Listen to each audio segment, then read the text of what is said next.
Hi, I'm Vince Molinari, and welcome to another episode of FinTech TV's The Digital Asset Report. I'm joined today by A Jofre, who's the founder and CEO of KoreConX. Oscar, welcome back. Thank you for having us, Vincent. I really appreciate it. Thank you. Oh, always a delight, and a little bit of a special episode and update from you as you had a recent press release, pretty good milestone in the marketplace. Why don't you tee us off, tell us a bit about it? Thank you, Vincent. We're really excited. This announcement, having the KoreChain infrastructure leveraged by companies who are then qualified by the SEC to help them raise capital, is a game changer. This is not like the other ways we've seen companies approach this. We've seen them go through the path of not going through the regulators, and we've seen where that took them. Some of them took the path of no action letter, which means that if one company gets a no action letter, another one can't utilize it.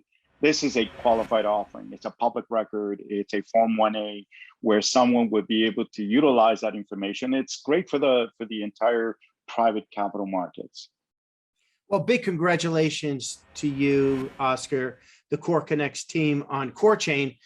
And I don't want to underestimate at all the value of being qualified versus going through a no action letter, and having gone through that process myself, and the time and the cost associated with it. And as you really pointed out, that's kind of a one-off with the organization that's applied or gone through the no action letter process. You really created a bit of a roadmap for others to adopt, right? As long as they're going through that protocol of the qualification. So super well done, not only for KoreConX, but really for the sector itself.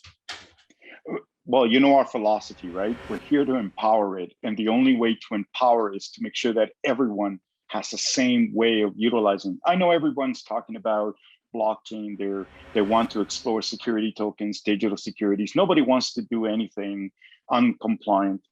And people are exploring how to use stable coins fully compliant, how to do an NFT fully compliant. Well, now you have an infrastructure or a model. So anybody out there who's in blockchain, this is not excluding you. You don't need to use our chain.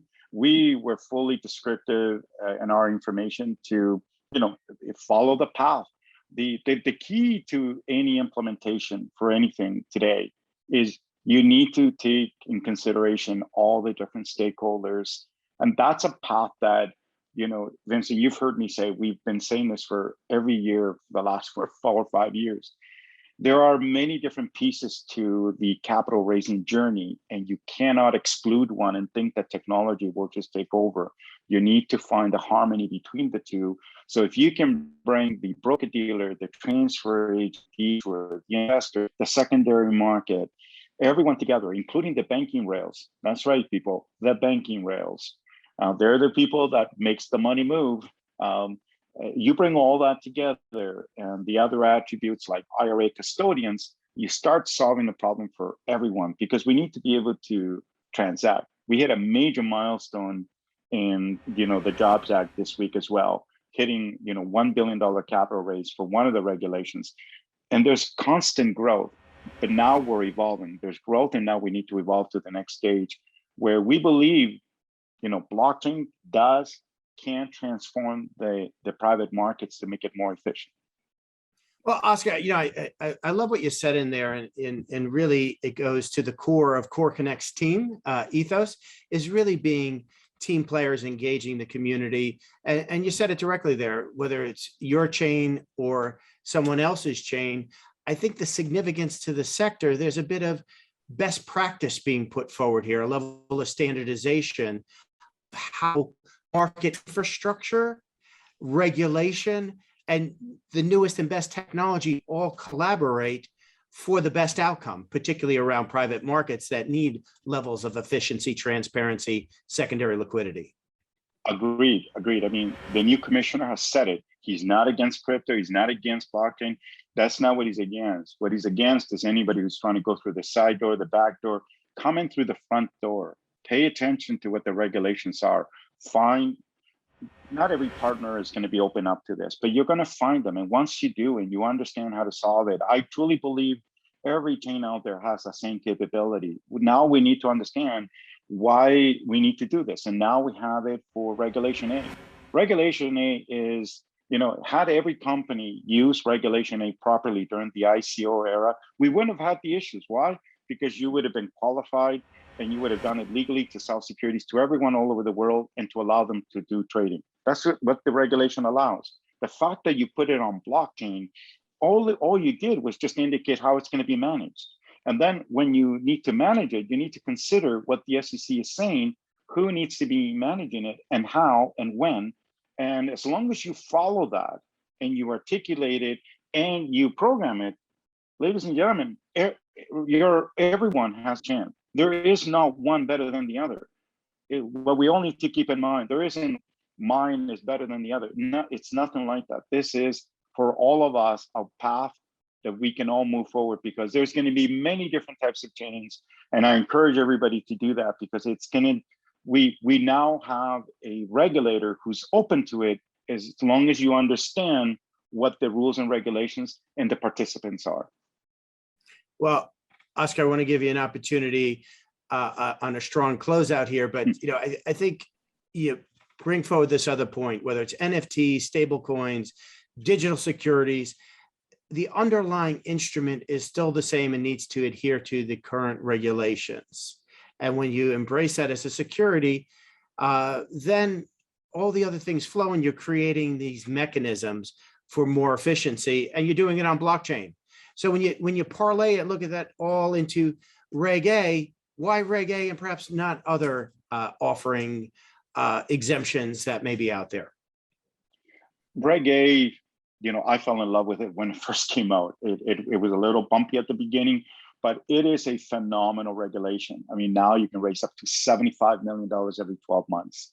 The security is full trading, it's got no hold periods or anything for the investor. There are now venues that you can trade that digital security, the Rialto trading markets, Rialto markets. It has the ability to allow an investor to go directly there with their digital security. I mean, we now have it from A to Z. So everybody who is building a blockchain infrastructure, you need to see it in two different phases. You need to see the chain and the applications. So the chain is managing everything to make sure it's fluid. And then you need to have the application for the investor to be able to invest fluidly. And of course, in a way that is with no friction, to make sure that the broker dealer has the data in their compliance system to be able to intake those investors, to then move that information to the company's cap table, to then for the investor to view it in their portfolio.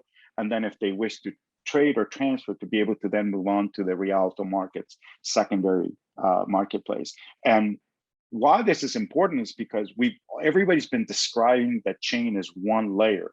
It's not. I make this joke a lot with clients and people in general. I go, when you go to the bank, I mean, this is before COVID, of course, when you went physically to the bank, before you gave them your money, did you ask the teller, excuse me, what database are you using? Are you in IBM DB2 or Oracle? It didn't matter to the person. All it mattered was that when you gave them $1,000 for deposit, they would give you a slip saying, yep, I deposited $1,000 and here's your new balance. That's what the user wanted. The user wasn't asking where it's being deposited or anything like that.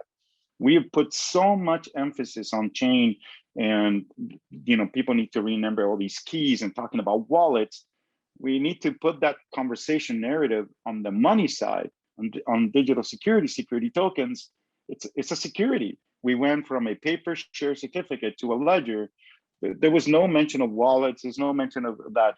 But can we use blockchain to make it more efficient for the investor and everyone? Of course. And that's what this is. The KoreChain is one example. Others can take, and we've been transparent about everything we do. We've documented the chain, so it's available to the public. We've documented our platform so people can see it. The key is putting it all together so you can go to A to Z. That's the key. That's what took us. We've been doing this for 11 years. So it's not something that you just wake up one night and there it is. It takes time, but the cycle now for anyone involved is going to be shorter because there is a playbook they can follow. Well, congratulations, Oscar, to you and the team on KoreChain, the playbook.